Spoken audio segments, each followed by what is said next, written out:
Kalau kalian tanya nih, siapa sih orang yang bisa mengcounter Ayano selain bapaknya? Maka pada saat itu, siapa nama yang ada di dalam pikiran kalian? Manabu kah? Nagumo kah? Horikita kah? Atau bahkan Koenji? Ya, jawabannya itu bukan mereka, melainkan pendatang baru nih, seorang rookie, yaitu Morishita Ai. Morishita adalah salah satu karakter unik yang baru aja diperkenalkan belakangan ini. Terlebih dia itu makin disorot sekarang karena ya Morishita itu telah menjadi teman sekelas barunya Ayano. Karena Ayano itu telah pindah kelas dan di kelas barunya tersebut bisa dikatakan Morishita itu menjadi salah satu murid yang paling dekat dengan Ayano. Dan kenapa gua sebut Morishita itu bisa mengcounter Ayano? Jawabannya karena kepribadian dan pola pikir Morishita yang aneh dan absurd tuh. Yang bedalah dari kebanyakan murid yang pernah Ayano temui. Belum lagi Ayano tuh sering banget dijahilin dan dikadalin sama Morishita. Salah satu contohnya tuh pas di camp pelatihan di kelas 2 lalu.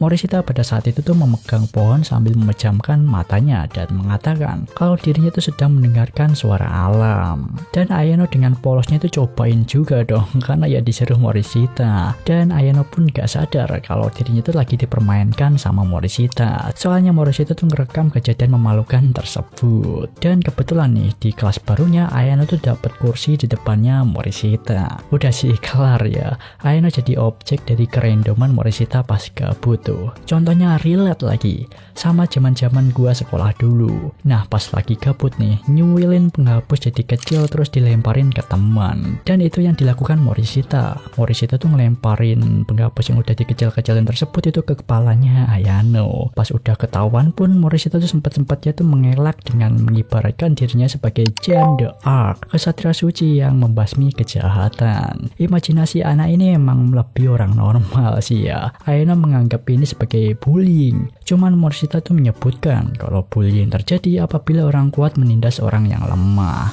Sedangkan yang lemah di sini adalah Morishita. Sedangkan Ayano itu adalah orang kuat yang tahan banting yang bercita-cita menjadi pemimpin kelas. Jadi ini bukanlah pembulian. Dan Ayano dalam hati itu mungkin bilang, bener juga nih anak.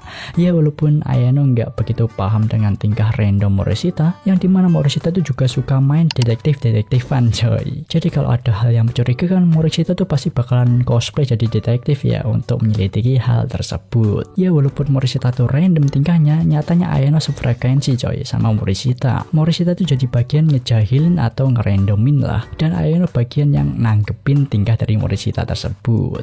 Morishita ini benar-benar karakter yang seger, fresh gitu ya. Yang ngebuat volume 1 year 3 itu jadi hidup dengan komedinya. Walaupun Ayano tuh masih belum sepenuhnya memahami tingkah kerandoman dari Morishita ya. By the way, kalian bisa klaim Morishita dah ya. Untuk kali ini admin bakal biarkan. Soalnya kemarin habis ngarbitin Shiraishi, tenggorokanku langsung gak enak lagi bicir ini. Ya ini no gimmick ya. Jadi ya tungguin aja next video. した僕の夏休みはやがて記憶回路のゲートでいくつかにちぎれて断続的な絵になったのです